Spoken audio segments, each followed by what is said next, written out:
Hey, youth developer, we are back from Los Angeles from our Message to Million conference, from meeting amazing people. But today's episode is going to be with Coach Spaulding. He is from Los Angeles and he has not only been a coach for the NBA, he's also been a coach for the WNBA, and for the past also 50 years, he's been in the real estate realm.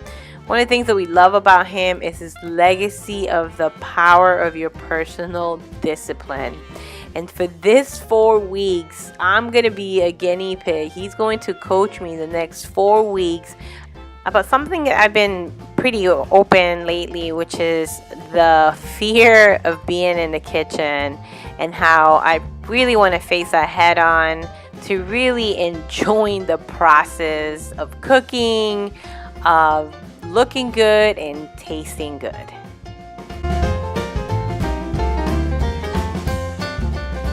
Well, it sounds like one of the things that is underlying all of this that we would work on through this next 4 weeks is that very thing you just said, the eliminating of the fear.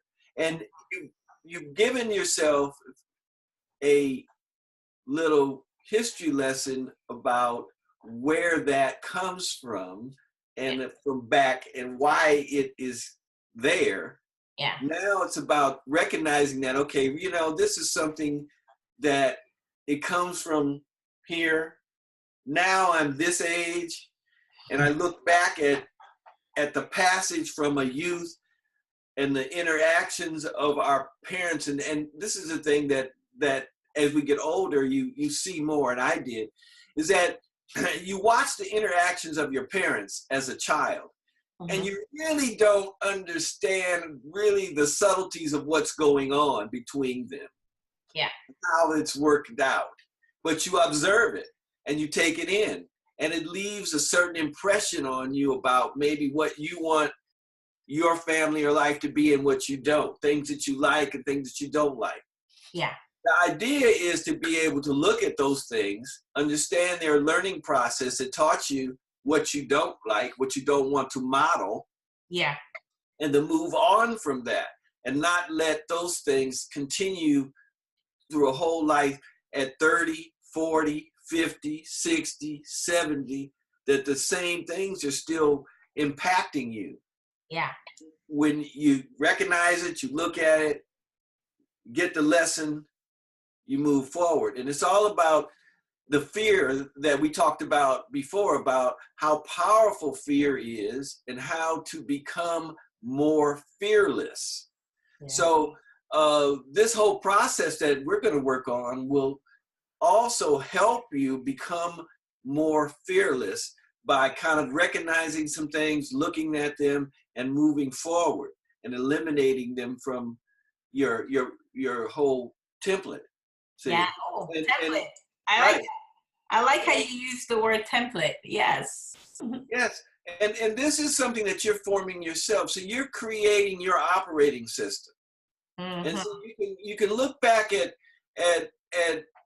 1.0, but now we're moved from 1.0. Now we're in 1.6 maybe. See? So we're creating a new operating system. We're using what has worked in the past. We're eliminating things that don't work. We're deleting them. And we're adding a little bit of nuance to our operating system, and we're moving forward to be more effective and efficient. Effective and efficient use of your time and energy. Mm-hmm. See, that's basically kind of deep underlying the process that we're going to move down to get you at a place where you're moving in a more effective and efficient way throughout your process. Let's talk about let's talk about increasing the joy of being in the kitchen.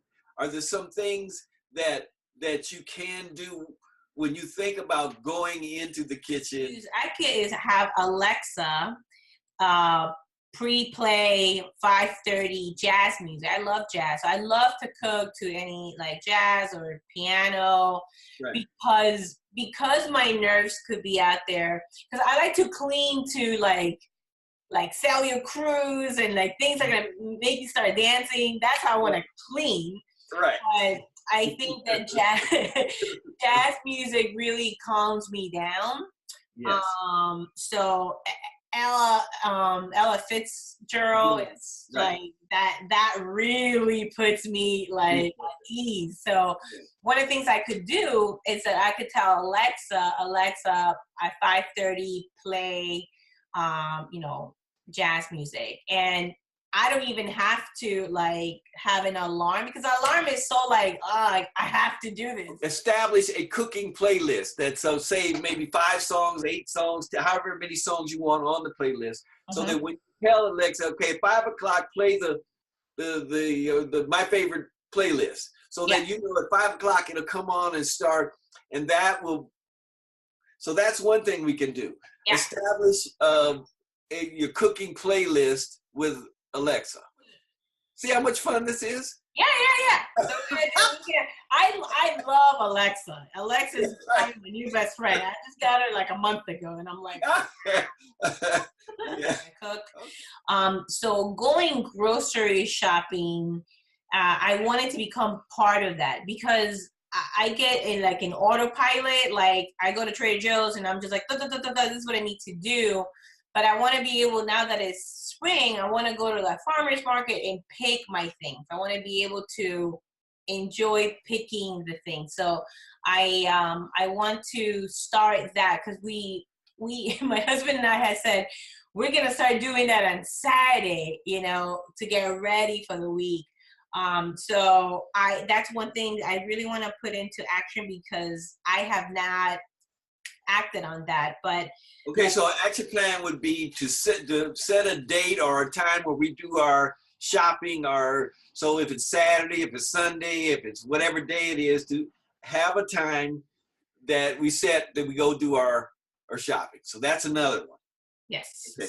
Now, you've already given your third one by those two. The third one is, look, if we're going to do the second one, we're going to go shopping. If I don't know what I'm going to cook, how are we going to know what to go shopping for number 2? So in order to do number two, you have to have an idea in your head about what it is that I would think, if it was me, setting up let's call it a meal planning time, a day or a time where you will at least spend a short time thinking about what it is that you want to cook next week. So the key is to try and be somewhat prepared when you go to the store on Saturday. Yeah. Not so strict that we're only we're gonna, but we kind of have an idea. We're gonna try this and this, and hey, we haven't had this in a while. Let's get some of this, so that you have an idea of what to create, and that makes it a creative process going to the store. The process that we're going to undertake is about shifting. You're going to be doing the same thing. You're going to go to the same store. You'll be doing the same thing. It's just shifting what the visual is of why you're there, what you're doing, and what you're connecting this with. So you were connecting going to Trader Joe's with the fun that you guys are going to have on Wednesday and Thursday night. See the connection. Now going to the store, getting the stuff. What we're doing is we're preparing for Wednesday and Thursday night. So we're getting the food ready, and the food is the precursor. The music, okay, the music comes on Wednesday night.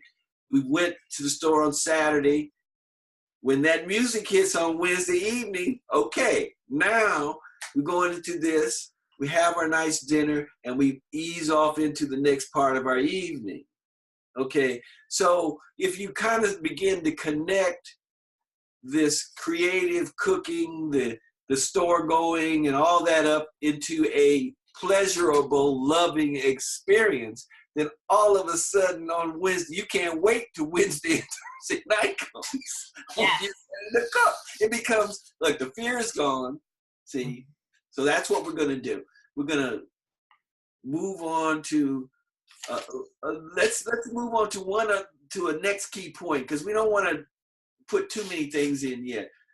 The fear about being criticized. I gotta start paying more attention about what I think it's the food tastes, because I think it's part of like the whole love part of it, of how people are gonna receive.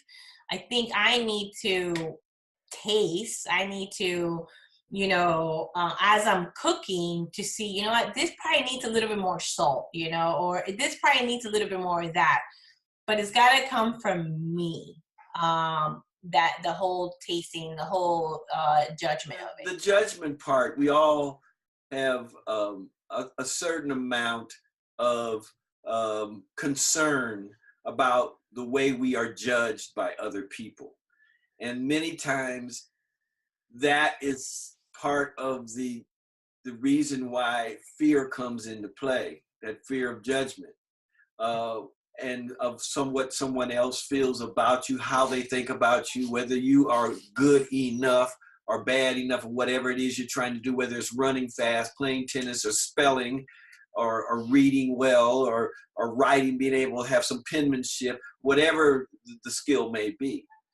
And this is something that, if you understand, all humans have that. And most of us are able to overcome certain things that are fearful for us as we get older and move from childhood to adolescence on to adulthood. But there are still things that remain.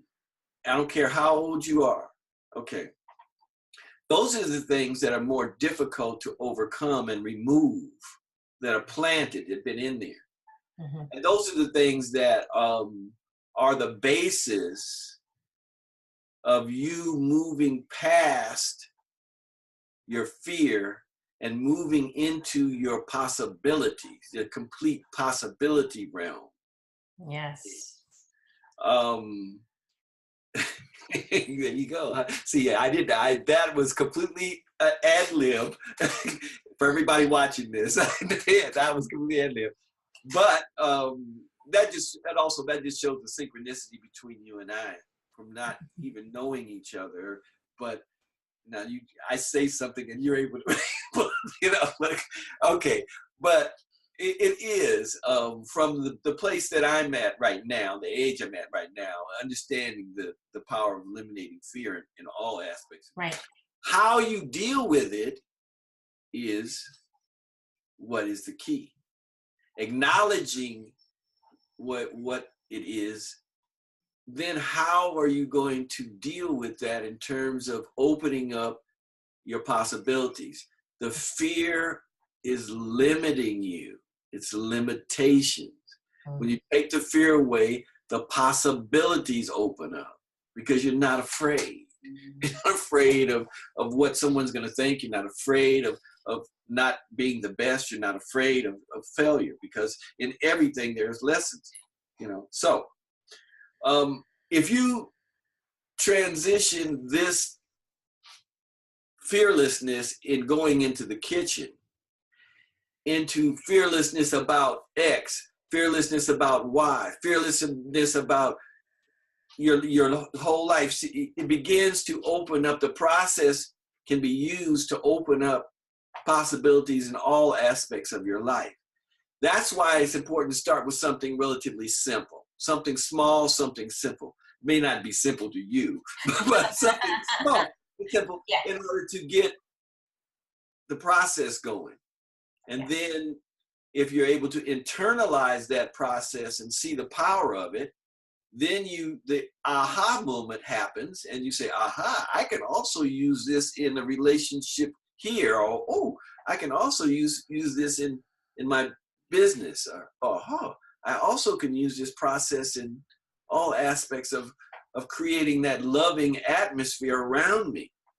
When you get better and better at this and removing the fear, what you're doing is you're removing the fear around you and letting the love come in. You're creating space By removing the fear, you're creating space for the love to come in around you.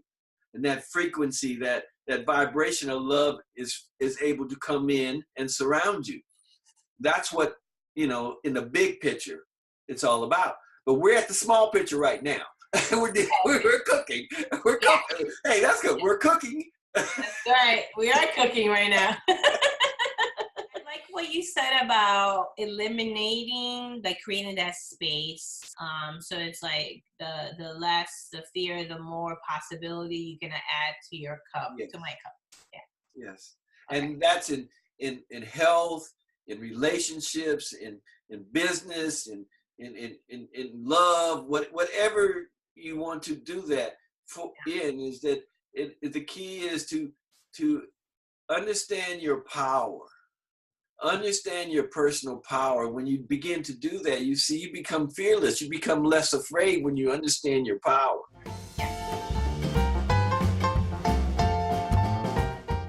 So my 3 steps is setting up Alexa to set up my cooking playlist that I'm setting up. Yes, right, yes. Getting that ready.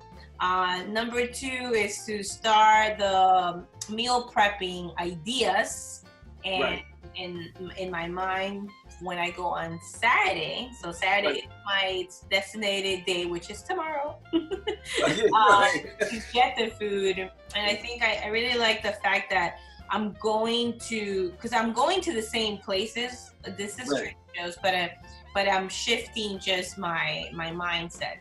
I'm going ready for Wednesday and Thursday. What's gonna happen Wednesday and Thursday? So yes, I love it. Yeah. All right. Good. So we have our action plan, and we can check in on next Friday. We're gonna check in next Friday and see how it went. And if you need to check in with me in midweek, call me or hit me, and I'll check in with you and see what's going on. I love it. I'm gonna be sending pictures. I'm a picture girl, so okay, yes. Good.